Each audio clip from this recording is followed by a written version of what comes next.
Bonjour, vous écoutez le Corrigé de l'info, un podcast proposé et réalisé par le CERU, le labo d'idées universitaires. Pour ce troisième numéro, Corrigé d'info s'intéresse à l'islamophobie. Ce terme s'est imposé en quelques années dans le débat public. Souvent dégainé comme une arme pour mettre un terme à un débat ou culpabiliser un adversaire, ses racines, comme l'usage qui en est fait, méritent de s'y intéresser. Pour cela, nous avons la chance de recevoir le sociologue Philippe Diribarne, diplômé de Polytechnique, de l'École des Mines et de Sciences Po, directeur de recherche au CNRS, dont le dernier livre, Islamophobie, intoxication idéologique, est paru chez Albin Michel. Philippe Diribarne, bonjour. Bonjour, monsieur. On peut lire sur le bandeau de votre livre Islamophobie, anatomie d'une imposture. Pouvez-vous d'abord nous rappeler, dans un premier temps, comment est né ce concept et pourquoi il a prospéré dans nos sociétés ? Alors, c'est un concept, disons, qui a toute une préhistoire à laquelle je ne suis pas vraiment intéressé parce que ça date, disons, du début du XXe siècle, etc., mais qui, en fait, a vraiment été relancé, disons, à la fin des années 90 par un think tank britannique qui a fait un grand rapport sur l'islamophobie. Et à partir de là, ça a été repris par l'ONU, ça a été repris par la Commission européenne, ça a été repris par enfin, toute une série, disons, d'institutions nationales et internationales. Il y a toute une série de pays dans lesquels il y a des comités, disons, contre l'islamophobie. En France, la Commission nationale consultative des droits de l'homme est très en pointe dans l'utilisation, disons, de ce terme. Et bien sûr, disons, ce terme est poussé en avant par, en France, le collectif contre l'islamophobie en France, CCIF, et poussé en avant aussi par l'Organisation de la coopération des États islamiques. Disons, c'est toute une notion qui est mise en avant avec l'intention d'associer à toute remarque critique à l'égard de l'islam, à toute réserve à l'égard de l'islam, à toute défense à l'égard d'un certain impérialisme musulman, c'est-à-dire, tout ça, ça n'a rien à voir avec la réalité de l'islam, c'est parce que les gens qui critiquent, les gens qui réagissent, etc., sont dans une haine indiscriminée, aveugle et totale de l'islam et des musulmans, et donc il n'y a pas à les écouter, il y a juste à les condamner. Et donc ça, c'est en gros, ça commence en Angleterre, vous dites début des années 90. Oui. On a un souvenir dans les universités, ça a été le tournant des années 2000, 99-2000, où effectivement on a vu beaucoup de conférences sur l'islamophobie, notamment par un sociologue français, je crois Gessler, qui tournait avec les amis de Tariq Ramadan. Est-ce que derrière ce concept qui est, comme vous le dites, né dans des think tanks avec le soutien d'institutions, est-ce qu'il y a aussi une volonté un peu plus militante ? Comment ça... Parce qu'on voit quand même que c'est très rare qu'un concept puisse prospérer aussi rapidement. En une quinzaine d'années, il est devenu extrêmement populaire, voire adopté par tous. Oui, non, c'est fondamentalement militant. Je pense qu'on en parlera, ça n'a rien à voir avec la réalité. Il ne s'agit absolument pas de décrire la réalité, de comprendre la réalité, etc. Il est militant, et les militants font un double titre. Il s'agit d'une part de mobiliser autant que possible les musulmans occidentaux en leur disant de toute façon, quoi que vous fassiez, vous n'êtes pas aimé, vous êtes rejeté, etc. Donc la seule voie digne qui vous reste, c'est de rejoindre les tenants d'un islam politique, de vous battre contre un Occident et de construire une sorte de contre-société islamique. Et c'est militant parce que aussi il s'agit de paralyser les réactions de l'Occident face à un islam politique conquérant, en leur disant mais vous avez pas le droit de réagir parce que si vous réagissez, c'est que vous êtes islamophobe et donc que vous trahissez vos valeurs de respect, des religions, d'égalité, etc. Par exemple, pour prendre l'actualité, le président de la République, en avril, a fait dans cette conférence de presse, parler d'un islam militant, d'un islam politique qui est en train de faire une démarche de sécession. Vraiment un discours très fort. Et en même temps, ces jours-ci, hier, je crois, la loi relative à la poursuite des propos racistes, etc., et islamophobes, disons, disons sur Internet, reprend cette notion, qui rend elle-même très difficile de lutter contre cet islam politique que le président de la République dénonce. Et donc, effectivement, on voit que ce concept a été forgé de façon assez habile, un peu sur le modèle de la xénophobie, du racisme. En quoi, pour vous, ça se différencie justement de ces notions qui sont, pour le coup, beaucoup plus consensuelles, la lutte contre la xénophobie, la lutte contre le racisme? En quoi le concept en lui-même est différent déjà de ces concepts?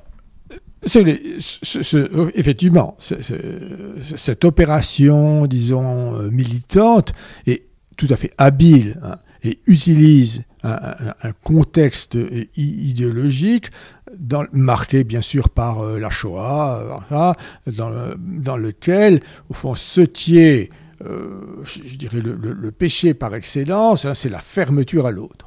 La fermeture à l'autre, la xénophobie, le racisme, etc., et l'antisémitisme. Donc tout ça est quelque chose, si vous voulez, on est dans quelque chose de bien établi.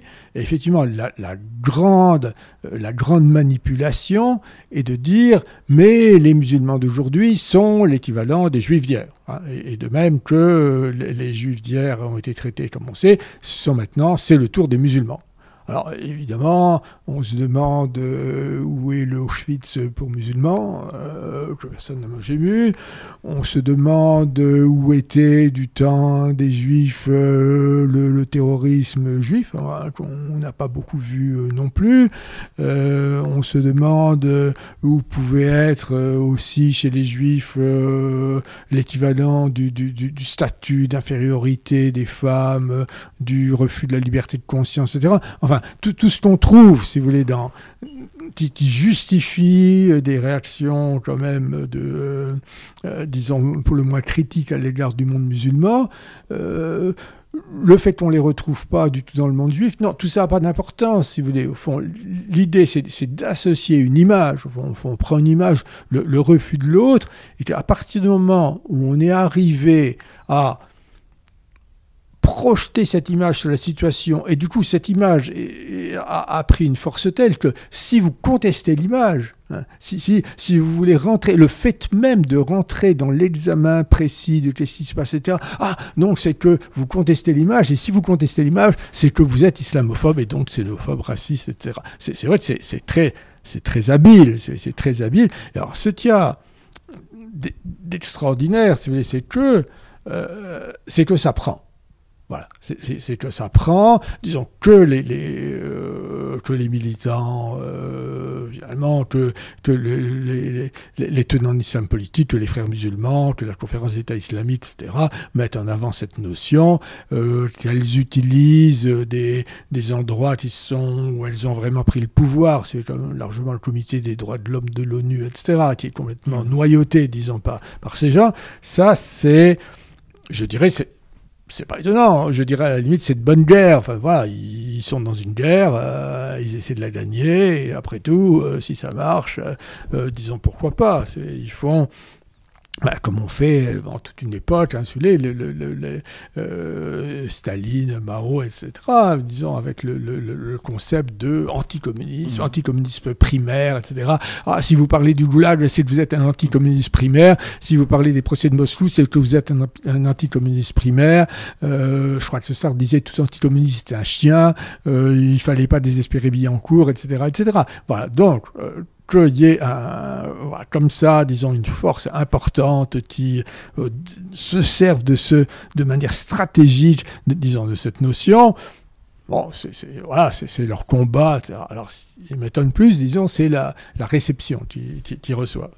Et justement, alors pour aller un peu là-dessus, comment vous expliquez ça? Parce qu'effectivement, on a l'impression que cette réception, elle dépasse assez largement dans un premier temps la sphère justement de l'islam politique, qu'elle trouve un écho dans ce qu'on pourrait appeler une gauche assez 68arde finalement, qui a encore dans cette volonté peut-être de déconstruire la domination occidentale, finalement on se trouve le concept d'islamophobie comme pertinent, voire même comme une instrumentalisation possible pour leur dessein d'il y a une cinquantaine d'années qu'ils continuent à poursuivre. Alors, est-ce que vous pensez que c'est réaliste de voir cette société ? Tout à fait. C'est un des courants. On va dire, il y a trois. Je dirais qu'il y a au moins trois grands courants qui eux-mêmes sont composites, qui forment les compagnons de route, pour reprendre une expression du communisme, disons de ce courant. Bon, il y a un premier courant qui correspond à ce que vous évoquez, on pourrait citer, disons, Edoui Plenel, par exemple, comme étant un phare de ce courant, ou quelque chose que j'ai cité, disons, dans mon livre, et je veux dire, qui m'a paru extraordinaire, c'est Thierry Tuot, donc un conseiller, disons, d'État, qui a fait tout un rapport sur une société inclusive. Alors, un rapport qu'il avait remis au Premier ministre. Alors là, je dirais, ça vaut la peine de regarder, si vous voulez, parce qu'au fond, qu'est-ce qu'on sent à travers tout ça ? On est dans la haine. On est dans la haine de, je dirais, pour résumer, la France des cathédrales et des musées. Et au fond, on a eu récemment, disons, au moment de l'incendie de Notre-Dame aussi, disons, un dirigeant de l'UNEF, qui à propos de Notre-Dame, on voyait, il était dans la haine de cette France-là. Alors, l'islamo-gauchisme, avec des tas de nuances, parce qu'à l'intérieur des islamo-gauchistes, ils s'entendent pas forcément entre eux. Donc l'islamo-gauchisme, et dans ce courant, disons, l'ennemi, c'est l'Occident, c'est l'Occident, c'est la tradition, disons, de l'Occident, et selon le vieux principe, les ennemis de mes ennemis sont mes amis, puisque les islamistes, l'islam politique est ennemi de l'Occident. Donc, nous, l'Occident est notre ennemi, donc l'islam politique est notre ami. Alors, avec toutes les élucubrations autour de ça, la burqa symbole de la liberté, etc. Enfin, voilà. C'est vrai que quand on les voit faire, ça paraît assez gros. Et alors, c'est vrai que c'est un débat qui est ancien, mais est-ce que vous avez une explication ? Comment se fait-il que ces gens-là aient une telle haine encore aujourd'hui de l'Occident, puisque au début on pouvait estimer que c'était le décolonialisme qui les mobilisait. Aujourd'hui, on est quand même, la France est quand même loin d'être une puissance coloniale. Et qu'est-ce qui motive encore ces gens-là à être aussi haineux ? Je crois qu'on peut évoquer à la fois Tocqueville et Bourdieu. Si vous voulez. Au fond, Tocqueville dirait que dans une société, au fond, ceux qui sont en position inconfortable ont tendance, et tu l'expliques au moment de la Révolution française, à construire de grands discours dans lesquels il s'agit de délégitimer la société dans laquelle ils ont cette position. Alors si on se rapproche de Bourdieu, au fond, Bourdieu dirait qu'il existe tout un ce qu'on pourrait appeler un prolétariat intellectuel qui effectivement est en situation pas confortable dans la société actuelle, dans lequel, quand on compare sa situation matérielle et morale à celle des gens qui sortent des grandes écoles pour prendre des postes de responsabilité dans l'industrie, le business, la finance, etc., si vous maintenant, je sais pas, un jeune HSC qui rentre chez McKinsey à la sortie de l'école gagne plus que quelqu'un qui a blanchi sous le harnois dans un poste universitaire pendant des décennies et des décennies. Si vous voulez. Et en plus, si vous voulez, dans le monde universitaire, au fond, l'idée d'égalité universitaire n'est plus qu'à l'heure, parce qu'à l'intérieur du monde universitaire, entre ceux qui sont courtisés, qui font des expertises, etc., et puis ceux qui sont vraiment à gagner 3 sous en faisant un cours complémentaire, etc. Enfin non, je crois qu'il voilà, y a des raisons, disons, des raisons sociales, bon, alors, des raisons idéologiques, parce que quand même, l'idée d'une société hors sol, qui va transcender toutes les religions, qui va transcender les cultures, qui va supprimer différences, etc. Et donc qui va reléguer l'Occident bourgeois, chrétien, etc. dans l'archaïsme, etc. C'est aussi, il y a une sorte de religion de l'humanité. Voilà. Donc, je pense qu'il y a un mélange, si vous voulez, pour les uns d'aspects plus sociaux, frustration, etc., pour les autres d'aspects, disons, l'idéal révolutionnaire, au fond, qui se sentent héritiers de cette grande tradition de la révolution. Alors donc, les révolutionnaires de 89 n'ont pas vraiment triomphé, les révolutionnaires de 1917 n'ont pas triomphé du tout, mais voilà, l'idéal est toujours là. Et toujours là. J'ai vu récemment l'exposition Rouge au Grand Palais, qui est tout à fait intéressante de ce point de vue-là. On voit que autant la société qu'elle représente, cette société communiste, a disparu, autant cette référence, si vous voulez, de la création d'un monde nouveau, de la recréation de l'homme, existe, et que par rapport à cette recréation, donc, l'Occident est un obstacle qu'il faut abattre. Alors, donc ça, c'est une première famille. Bon. Alors, il y a une deuxième famille, dont d'éminents représentants sont Taylor au Québec, avec le rapport Bouchard-Taylor, etc. Alors, autant les premiers sont dans la haine, autant les seconds sont dans l'amour. On va créer une société dans laquelle tout le monde se rencontre, s'aime, et dans le dialogue, l'ouverture, etc. Et dans lequel, évidemment, la qualité de l'accueil qu'on a pour les musulmans, d'autant plus les musulmans, je vois, représentent une figure de l'autre, etc. Et donc, puisque dans ce courant, on a une sorte de religion de l'autre. Au fond, le gage de la moralité, c'est l'attitude que l'on a, disons, par rapport à l'autre.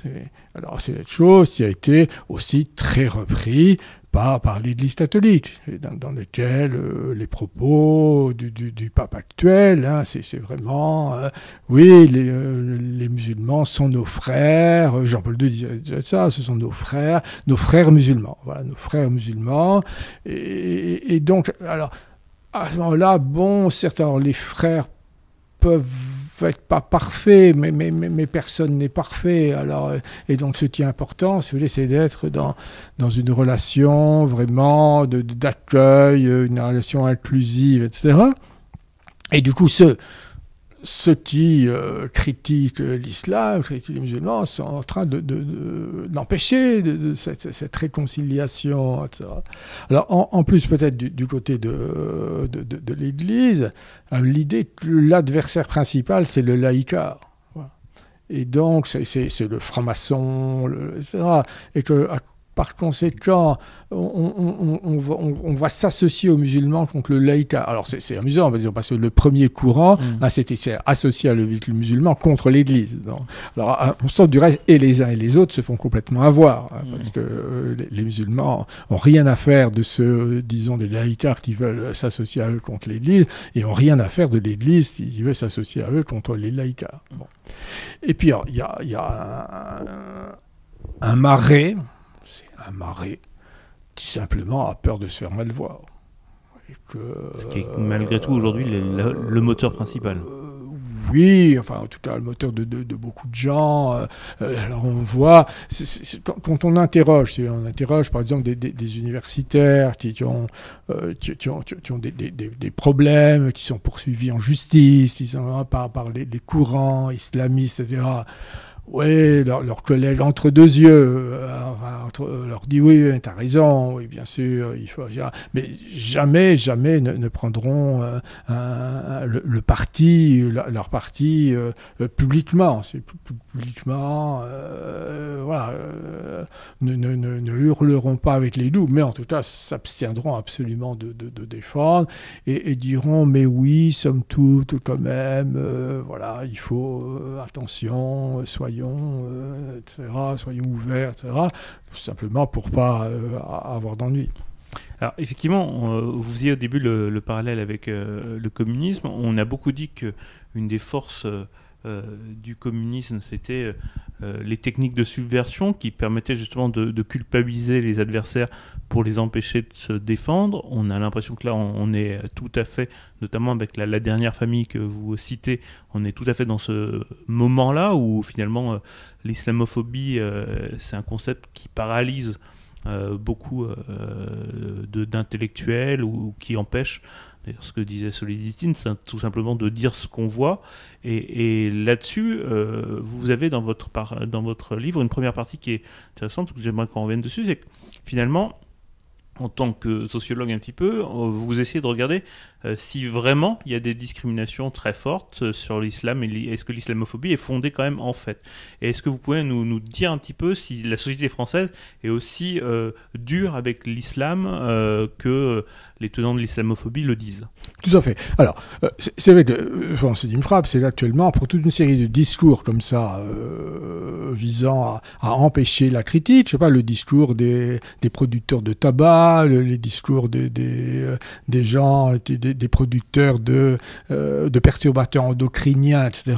On se lance, et il y a toute une série d'études qui visent à rentrer en disant les gens, quand les producteurs de tabac prétendent que le tabac est inoffensif, quand les producteurs de perturbateurs endocriniens prétendent que c'est inoffensif, on va rentrer vraiment dans les études et on va voir ce qui est sérieux et pas sérieux. Alors c'est vrai que ce travail-là, connaissance n'avait pas été fait. Enfin, il y a longtemps qu'il y a des dénonciations du discours de l'islamophobie. Salman Rushdie disait qu'il était conçu pour permettre aux aveugles de rester aveugles. Voilà. Mais en même temps, voilà, dans ce sur lequel j'ai essayé vraiment d'innover, c'est de rentrer très précisément dans les trois grandes familles d'études qui prétendent démontrer le caractère islamophobe, disons, des sociétés occidentales. Donc, les familles les études, la famille d'études qui interroge les membres de la population majoritaire, en disant qu'est-ce que vous pensez de l'islam, des musulmans, etc. Les études qui interrogent des musulmans ou se présentant comme tel, en disant mais est-ce que vous êtes victime, est-ce que vous êtes discriminé, etc. Et une troisième famille qui est représentée par les testines, donc dans lequel on envoie à des entreprises des CV qui sont analogues, mais avec des gens soit musulmans, soit pas musulmans, et on regarde les réactions de tout ça. Alors, c'est un immense ensemble dans lequel il y a vraiment des dizaines de choses et dans lequel ça vaut la peine de réagir sur chacun. Mais disons, en gros d'abord, disons, ce qu'on observe, c'est qu'en fait, on n'a pas du tout une réaction pavlovienne à différencier vis-à-vis de l'islam en général, des musulmans en général, mais on a affaire à des réactions extrêmement différenciées et qui tiennent tout à fait compte des différences entre tel aspect de l'islam et tel aspect de l'islam, et entre tel musulman et tel musulman. Alors là, la première chose, disons, très frappante, c'est quand on rentre dans les études, telles celles par la Commission nationale consultative des droits de l'homme, on interroge la population majoritaire en disant « mais qu'est-ce que vous pensez en gros de l'islam ?» Enfin, en posant toute une série de questions. Alors, on voit qu'en fait, ce qui correspond à ce qu'on pourrait appeler des manifestations d'un islam proprement religieux, spirituel, les piliers de l'islam, le jeûne, la prière, le pèlerinage, la profession de foi, l'aumône, donc les 5 piliers de l'islam, ceci est très majoritairement l'objet de réactions positives et d'agir positives. Alors, ce qui est mal perçu, c'est au contraire ce qui traduit un ordre social.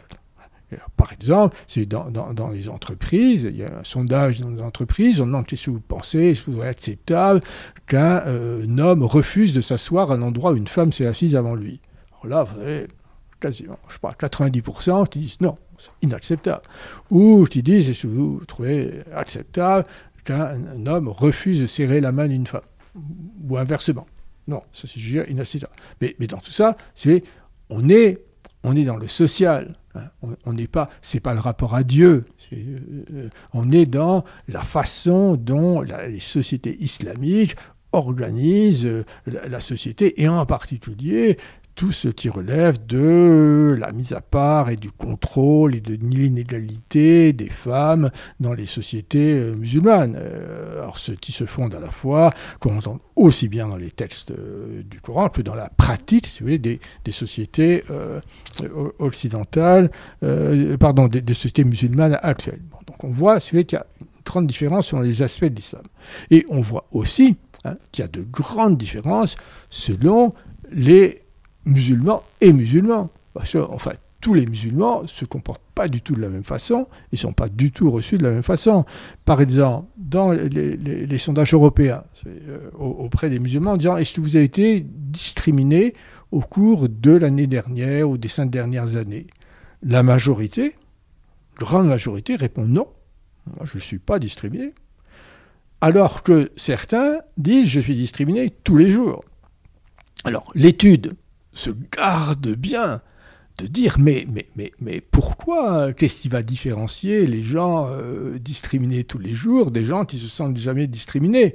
Alors, comme il y a par ailleurs d'autres études, je pense une étude de l'Institut Montaigne qui montre qu'on a chez les musulmans des attitudes extrêmement différentes à l'égard de l'Occident. Depuis ceux qui ne rêvent d'une chose, c'est d'être de bons occidentaux, parfaitement respectueux à la fois des lois, des coutumes, des us, etc., et qui en fait n'ont aucune raison d'être discriminés, jusqu'à ceux qui ont une position offensive à l'égard de l'Occident, dont il est normal que quand même il y ait des réactions à leur égard. Et alors, la troisième catégorie, si vous voulez, d'études, dont ils sont les testings, disons, confirment tout à fait, disons cela. Alors, un premier point, disons, il y a un testing tout à fait intéressant que j'analyse dans mon texte, qui est le testing qui a été fait au moment où on a parlé de mettre des CV anonymes. En disant, mais voilà, si on met des CV anonymes, qu'il n'y a plus les gens qu'on ne voit plus, qui s'appellent Mohamed, qui habitent dans le 9-3, etc. Oh, vous allez voir, ça va être formidable, ils vont être beaucoup mieux reçus que quand maintenant ils disent qu'ils s'appellent Mohamed et qu'ils vivent dans le 9-3. Or, donc, Pôle emploi a fait quelque chose, c'est vraiment, là, on est une démarche très, très officielle. Bon. Stupéfaction, disons, des gens qui ont réalisé l'étude, mais pas du tout. Quand on supprimait ces mentions, au contraire, non seulement les gens n'étaient pas mieux reçus, mais ils étaient moins bien reçus. Alors, l'interprétation qu'ils en ont donnée, c'est que, en fait, les réactions des employeurs, c'est pas du tout d'être hostile par principe aux gens qui se présentent comme musulmans, mais c'est plutôt de se dire si le CV est pas terrible, si le gars a eu des longues périodes d'inactivité, si ses fautes, son style, son orthographe sont pas géniaux, peut-être que au fond c'est pas de sa faute, c'est parce que vu l'endroit où il vit, vu le nom qu'il a, il doit être pas très bien traité, et donc voilà, je vais au fond lui donner un plus, si vous voulez, le fait d'être d'avoir à la fois un nom plutôt de consonance musulmane et d'habiter dans un quartier très musulman, et au contraire une excuse. Finalement, les employeurs sont plutôt compréhensifs vis-à-vis des difficultés sociales, alors qu'on les a accusés d'être au contraire... Voilà. Et alors, il y a un autre testing, alors là, vraiment tout à fait...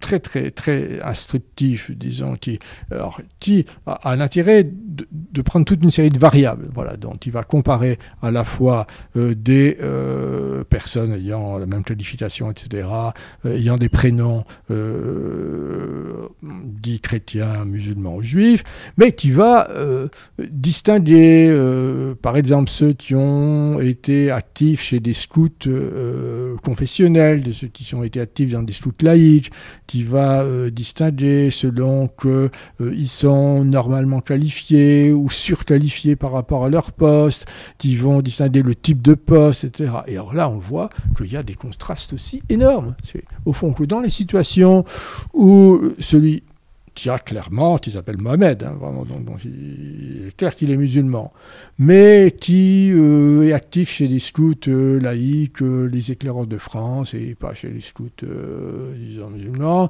qui par ailleurs est normalement qualifié par rapport au poste auquel il veut accéder. Donc s'il est lui-même très qualifié, mais aussi un poste de responsabilité correspondant à sa hauteur, on voit qu'il est traité de la même façon, qu'il a le même taux de réponse à des entretiens. Alors par contre, celui qui à la fois est chez les scouts musulmans et qui en plus postule à un poste de bas niveau de qualification alors que lui-même a fait des grandes études, etc. Alors là, celui-là, on va dire premièrement, attention, puisqu'il c'est probablement un musulman, disons, engagé, etc.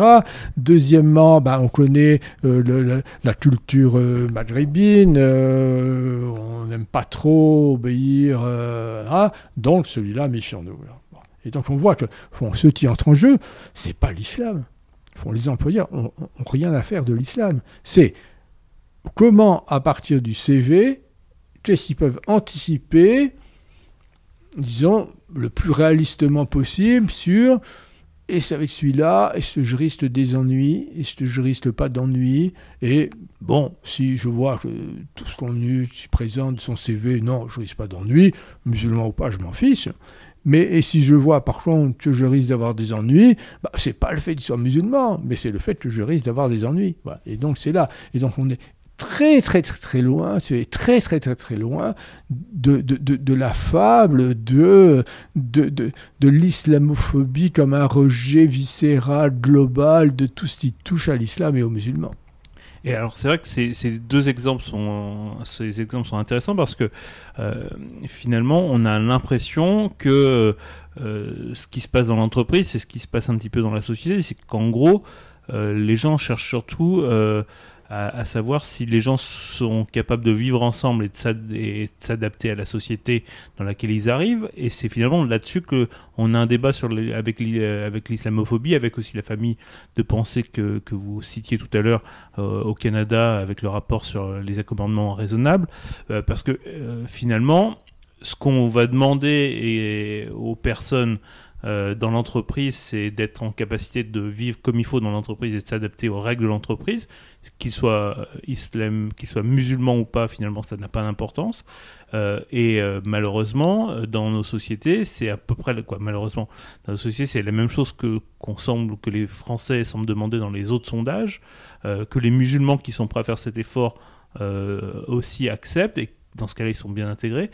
Malheureusement, on a l'impression que le concept d'islamophobie a renversé cette preuve-là et qu'on ne s'intéresse pas à savoir si on fait des efforts, mais finalement, il faudrait être en capacité de ne pas regarder individuellement ce que font les musulmans pour les accepter sans ces efforts-là. Donc, ce renversement-là, comment vous l'expliquez ? Bien, oui, effectivement, disons la réalité, au fond, c'est que le fait que les gens soient musulmans ou pas, ça relève de leur vie privée. Et même d'ailleurs, on n'a pas à le savoir. On n'a pas à le savoir. Voilà. Donc le renversement est de cacher tout ce qui fait problème, mais de dire non, le truc c'est pas ce qui fait problème, c'est on rend invisible ce qui fait problème en mettant un coup de peinture dessus. Ah, c'est parce que c'est des musulmans. Alors que, il me semble que tout l'effort à faire, celui que j'ai essayé de faire, c'est de revenir sur, mais qu'en est-il de la réalité de ces réactions, et de voir que ces réactions, c'est pas des réactions, disons, à l'égard des musulmans, mais à l'égard de ce qui fait problème. Alors, le discours, effectivement, tel que vous l'évoquez, est de dire qu'à partir du moment où ce qui fait problème n'est pas vu comme faisant réellement problème, mais vu comme un marqueur de l'islam. Et donc réagir par ce qui fait problème est réputé ne pas réagir à des problèmes, mais réagir à l'islam. Et donc, Alors si c'est à l'islam qu'on réagit, alors là on n'a pas le droit de réagir. Ça fait penser à une histoire, disons dans notre domaine, d'une cantatrice qui avait été abondamment sifflée et qui sortait en disant on a sifflé Mozart. Voilà, donc c'était tout à fait illégitime, parce que c'était pas elle qu'on avait sifflé, c'était pas sa manière de chanter, etc. C'était Mozart. Alors là, on n'avait pas le droit. Et là, de cette même façon, non, on n'a pas le droit de réagir aux gens qui refusent l'autorité d'une femme s'ils sont un homme, je sais pas s'ils sont à Roissy, refusent d'orienter un avion s'il est piloté par une femme, etc. Refusent s'ils conduisent un bus de s'asseoir à l'endroit où une femme s'est assise, etc. Ah non, parce que si on réagit à ça, c'est à l'islam qu'on réagit. Alors, non. Alors, d'ailleurs, sur ce sujet-là, c'est là où on voit que le débat est quelquefois compliqué, parce que cette volonté de prendre l'islam comme d'un seul tenant, alors c'est ce qui, effectivement, ce que vous expliquez très bien, ce qui est le fondement de l'islamophobie, mais de l'autre côté, on a l'impression aussi que certains, en voulant totalement séparer ce qui pose problème de ce qui est l'islam, ont une forme de naïveté en disant non, ça n'a rien à voir avec l'islam, les problèmes qu'on peut avoir de relations avec les femmes, les problèmes qu'on peut avoir même dans certains cas avec des discours extrêmement virulents sur les valeurs occidentales. On a aussi des gens qui, on a l'impression, se cachent, se bandent les yeux pour pas voir que malgré tout, il y a un rapport, même si effectivement il n'est peut-être pas aussi important que ça avec les valeurs fondamentales, mais comment on fait justement pour là aussi avoir un discours lucide sur ces questions-là? Alors, tout à fait. Je pense par exemple aux réactions au fameux Saint-Syldiest à Francfort, dans lequel il y avait eu donc des gens issus de l'immigration qui avaient harcelé des femmes de manière assez dure, etc. Et dans lequel Kamel Daoud avait écrit un article sur sur la situation de l'homme musulman et de l'homme maghrébin, puis c'était surtout des maghrébins, et dans lequel il s'est fait insulter en disant mais pas du tout, c'est l'homme en général, voilà, vous n'avez pas le droit de distinguer, et ça n'a rien à voir, avec l'islam, ça n'a rien à voir avec les sociétés musulmanes, ça n'a rien à voir avec le Maghreb, ça n'a rien à voir, etc. Alors donc, c'est vrai que la volonté, si vous voulez, de protéger justement l'islam considéré comme intouchable, conduit à dire que si quelque chose fait problème, c'est que, par définition, ça n'a rien à voir avec l'islam. Et je rappelle, par exemple, quand il y a eu les fameux attentats de Barcelone, il y avait une manifestation et en tête défilaient des gens avec non à l'islamophobie. Et quand il y a eu aussi les attentats du 11 septembre, il y a des gens qui ont lancé une journée du hijab en disant on va mettre une tenue islamique pour montrer que surtout, voilà, que ce qu'on craint des attentats du 11 septembre, c'est qu'ils favorisent l'islamophobie. Voilà, effectivement, on est, si vous voulez, dans la naïveté, et qui est liée au fait, là encore, que on est dans une équivoque qui est liée au terme même de religion. Parce que, ce qu'on dit, au fond, c'est que l'islam, disons, il y a plusieurs choses. On dit d'abord, donc, ça n'a rien à voir avec l'islam en prenant l'islam comme un bloc. Et donc, puisque ça n'a rien à voir avec l'islam en prenant l'islam comme un bloc, ça n'a rien à voir avec l'ordre social et politique que l'on trouve dans les pays musulmans. Alors là, c'est clair que là, on est dans le mensonge. Parce que il est clair que l'ordre social et politique qu'on trouve dans les pays musulmans a tout à fait à voir avec toute une série de comportements. On peut prendre le cas, disons, la situation qui est actuellement à l'origine du plus de conflits, qui est la tenue islamique. Bon.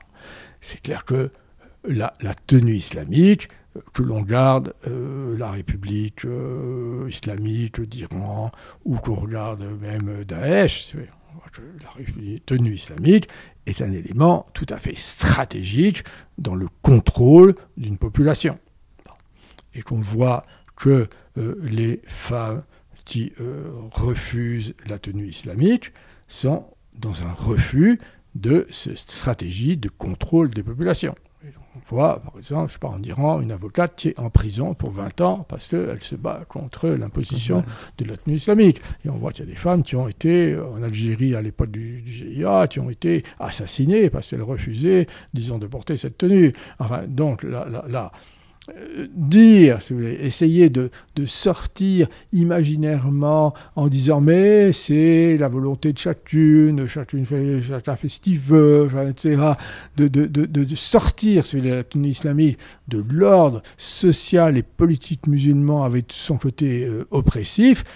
C'est comme si, je sais pas, on voulait sortir le salut nazi, enfin, ou même la quenelle pour un truc de cet univers, de la symbolisation de l'univers nazi. Bon, quand les gens disent non, mais moi la quenelle, non, ça n'a rien à voir avec le salut nazi, on leur dit vous moquez du monde, hein, vous n'avez pas dit ça. Alors, tout cet aspect-là, si vous voulez.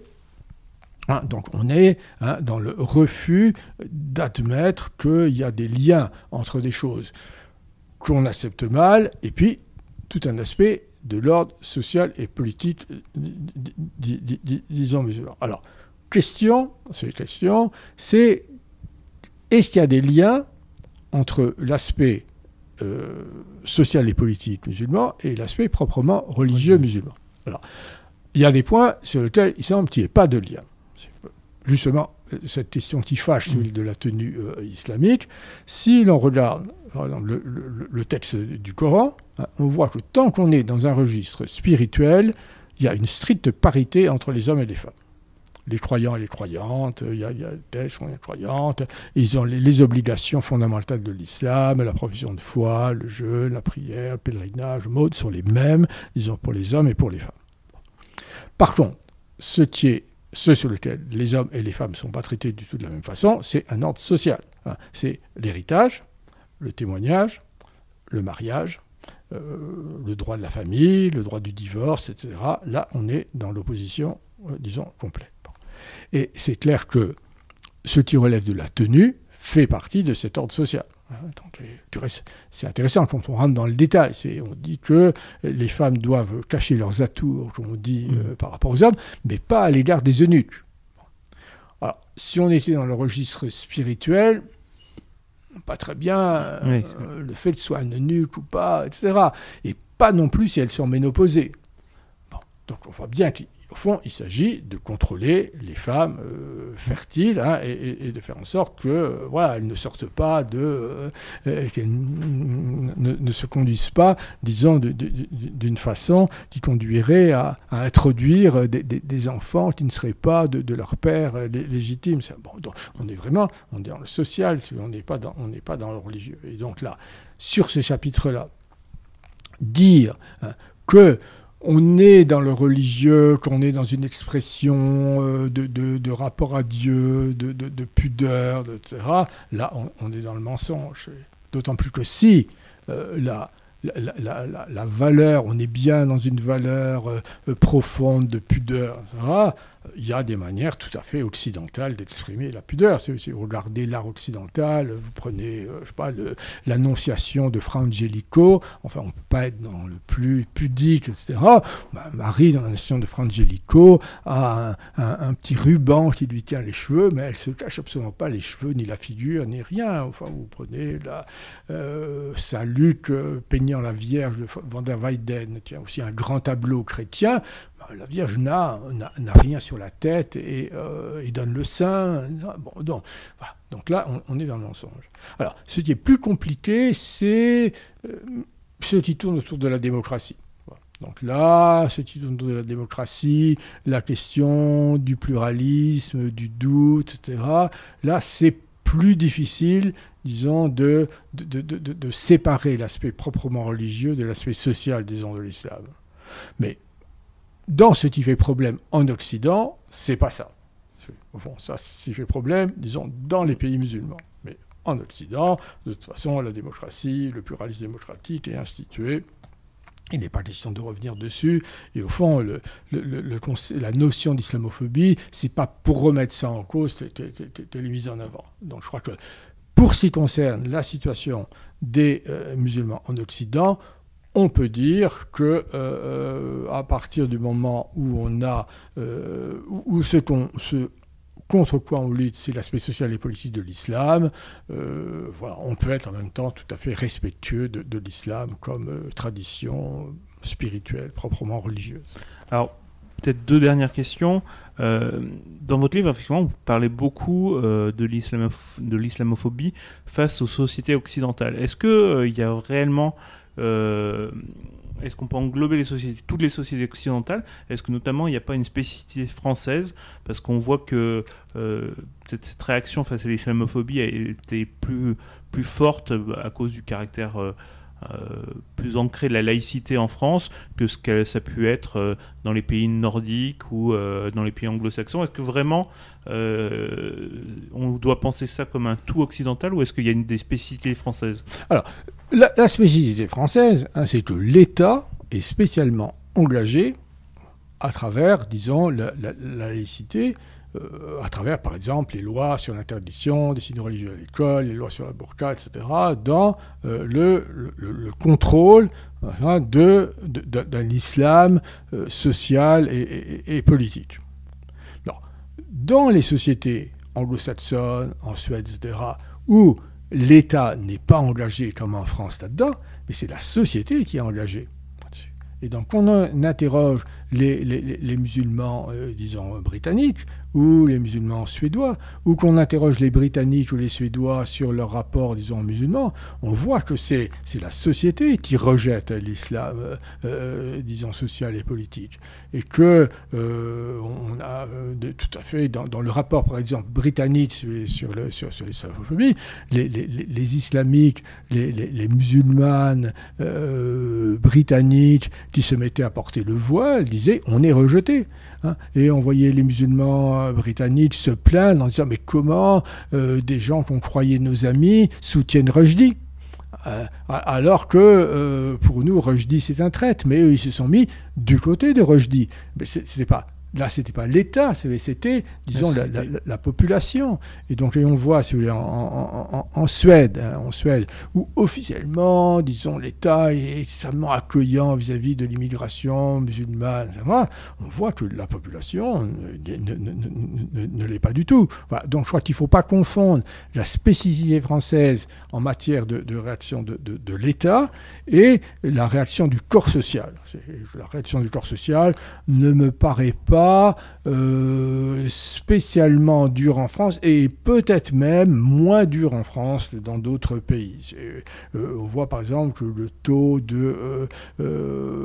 d'exogamie est plutôt plus fort en France que dans d'autres pays et il y a des sondages du reste qui semblent montrer que les musulmans français sont plutôt moins nombreux que d'autres à déclarer avoir des problèmes, disons, avec la société dans laquelle ils sont, disons vraiment la société, pas l'État. Et du coup, le dernier aspect quand même de votre livre qui est aussi très intéressant, c'est vous montrer en quoi finalement cette islamophobie, loin de protéger ce concept, loin de protéger les musulmans, finalement leur fait peser aussi un lourd danger puisque ça prive la société d'accueil de leur dire certaines vérités qui leur permettraient de s'intégrer mieux, et ça aussi les enferme aux côtés des plus extrémistes. Est-ce que vous pouvez nous dire un petit peu justement si toute cette montée du communautarisme qu'on voit aujourd'hui, qu'on dénonce, on a l'impression effectivement que les nouvelles générations de musulmans, alors d'ailleurs peut-être que vous avez des éléments là-dessus, sont plus engagés dans l'islam que l'étaient leurs parents, et qu'on a du coup l'impression visuellement quasiment d'avoir un communautarisme musulman plus fort. Est-ce que tout ça, aujourd'hui, il y a un moyen de le mesurer, et surtout, est-ce qu'il y a un moyen peut-être d'en sortir? Alors, je crois qu'on est dans un grand clivage parmi les musulmans. Il y a quand même toute une partie, celui de là, d'une bourgeoisie musulmane qui s'est constituée, hein, qui, surtout, veulent être des bons occidentaux, bien intégrés dans leur société, quel que soit leur rapport fort divers, du reste, ils entretiennent avec l'islam, hein, et il y a qui surtout quittent les endroits où les musulmans sont en majorité. Hein, même s'ils ont été élevés dans ces banlieues à majorité musulmane, ils s'en vont. Hein. S'ils peuvent, ils vont habiter les beaux quartiers. À Boulogne, on en a une série. Hein. Dans mon immeuble, j'en ai, hein, qui sont vraiment tout à fait des occidentaux parfaits, hein, et qui surtout ne veulent pas être confondus avec cette partie, disons, des musulmans, disons, communautaires, comme dit. Et alors, en même temps, si ce clivage, évidemment, se fait entre ces gens-là, qui sont du reste vus comme à certains égards comme des déserteurs parmi les musulmans qui sont dans un islamisme militant, et puis effectivement des quartiers dans lesquels l'emprise sociale d'un islam militant est extrêmement forte, hein, dans lesquels en particulier l'emprise sur les femmes, sur la tenue des femmes, etc., et dans lesquels évidemment il n'est pas question de quitter l'islam, de se convertir à une autre religion, etc. Donc on est dans cette opposition.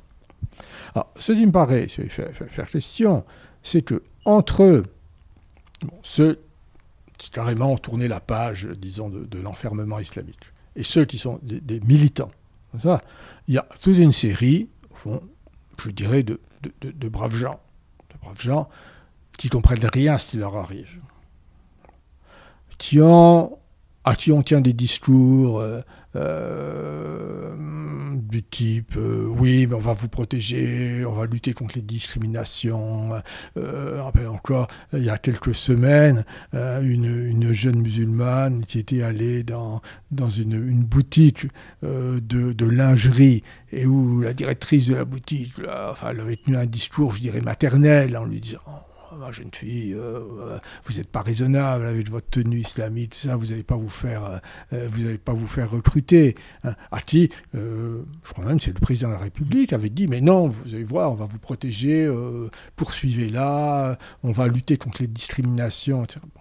Alors, ce discours, auprès de gens un peu naïfs, leur dit: mais au fond, on n'a pas à faire d'efforts pour s'intégrer. C'est la société environnante qui va se transformer, c'est la pression morale à travers le terme de l'islamophobie, racisme, etc.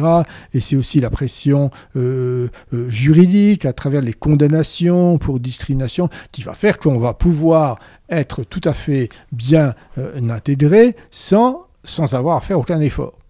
Et alors là, et du coup, bien sûr, les idéologues, Tariq Ramadan, a été très fort pour leur dire: mais oui, bien sûr, maintenant vous êtes des citoyens, vous êtes des vrais citoyens français, et donc, comme tant que citoyens, vous avez le droit qu'on respecte vos coutumes, de la même façon qu'on respecte les coutumes des Gaulois, comme on dit souvent dans ces pays-là, etc. Et alors, ces gens-là, on leur ment. Parce que la capacité du corps social à résister est quand même très forte. Le corps social, et qu'on ne peut pas mettre un flic derrière chaque employeur, chaque propriétaire de logement. On peut pas, on va poursuivre certains, on va avoir des choses, je sais pas, l'affaire Babylou, etc. Mais on ne peut pas indéfiniment, si vous voulez, faire pression sur le corps social pour qu'il accepte quelque chose qu'il n'est absolument pas prêt à accepter.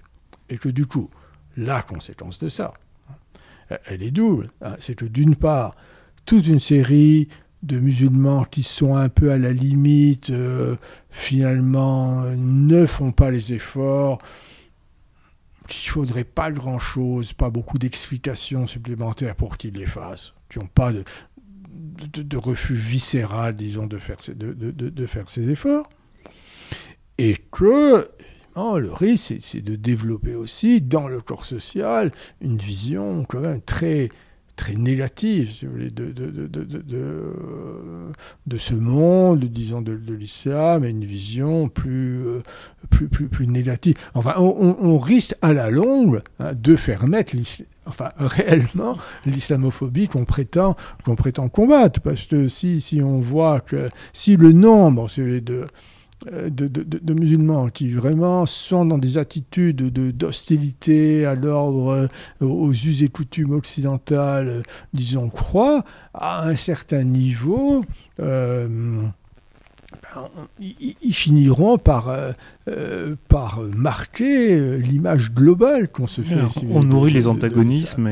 On nourrit absolument. Voilà. Et donc, pour ma part, c'est ça que j'essaie de travailler. Je pense que dans un discours de vérité, dans lequel on explique bien aux musulmans d'Occident quoi dans leur islam est vraiment tout à fait compatible avec l'Occident, peut être bien accueilli, en quoi ils peuvent être tout à fait des bons musulmans, respectueux des fondamentaux de l'islam, tout en étant tout à fait des bons occidentaux, etc.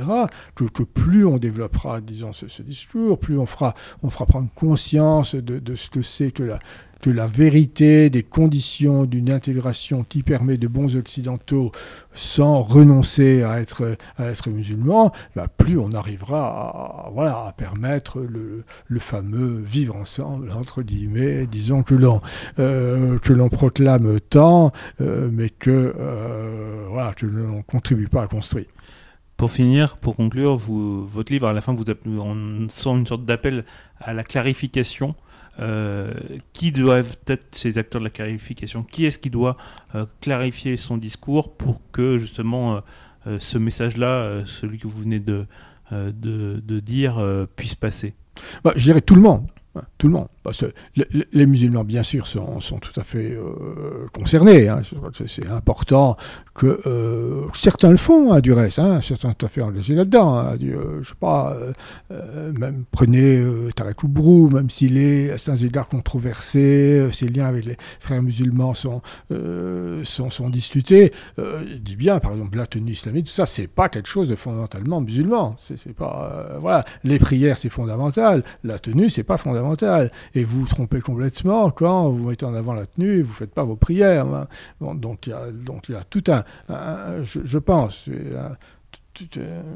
une part des musulmans, et pas simplement d'intellectuels musulmans très occidentalisés, mais des musulmans qui sont vraiment dans le terrain, disons, à faire ce travail, au fond, de dire, les conditions, vous devez comprendre l'Occident et comprendre les conditions d'une bonne intégration qui ne vous empêchent pas, disons, les musulmans. Je pense que l'État a à faire un énorme travail.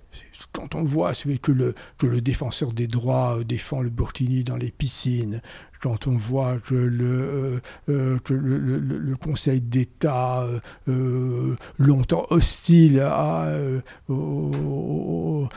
l'interdiction des signes religieux à l'école, etc., maintenant, est aussi intervenu sur le burkini pour casser les avis des chambres régionales, etc. Enfin, je crois qu'il y a une prise de conscience dans l'État de dire, testons, on défend réellement, hein, et on n'accepte plus que soit mis en avant la liberté de conscience, la liberté d'agir à sa manière, etc., pour accepter l'emprise d'un islam politique. On attend que je dirais que le gouvernement et les pouvoirs publics soient cohérents avec le discours du président disant il faut lutter contre l'islam politique. Ce qui actuellement est très loin, disons, d'être le cas, parce qu'on accepte toute une fausse image, si vous voulez, de l'islam, de l'islamophobie, etc. Et puis je dirais que tout un chacun, c'est-à-dire que dans la discussion qu'on peut avoir, dans les réactions, les efforts d'intimidation dont on peut être l'objet, il y a, disons, une réaction à avoir. Et au fond, pour ma part, j'essaie de participer à ça. Il participe. Voilà, enfin, c'est de fournir, si vous voulez, j'allais dire des armes, c'est peut-être un terme trop fort, enfin disons des arguments pour pouvoir rentrer dans la réalité et repousser, disons, une espèce de discours d'intimidation. Voilà, ne pas se laisser intimider. Je crois que pour ne pas se laisser intimider, il faut pouvoir s'appuyer sur des choses, disons, solides, sur des analyses objectives des situations, comme l'ont été, je ne sais pas si on peut je peux me permettre de prendre de grands exemples, je ne sais pas, le travail de Solzhenitsyn sur l'Union soviétique, voilà, où quand même il a aidé énormément de gens à résister à tout un discours et à admettre que la réalité et à voir ce que l'on voit. Enfin, comme je me disais Pilier. Donc je crois que ça me paraît quelque chose d'important. Et en tout cas, merci de contribuer aussi. Merci à vous, effectivement. Je rappelle votre livre, donc Islamophobie chez Albin Michel, qui est effectivement cet outil qui vous donnera des arguments pour lutter contre cette intoxication idéologique qui peut effectivement nuire à la cohésion nationale, à la cohésion sociale. Merci beaucoup Philippe Deribarne. Merci et à très vite.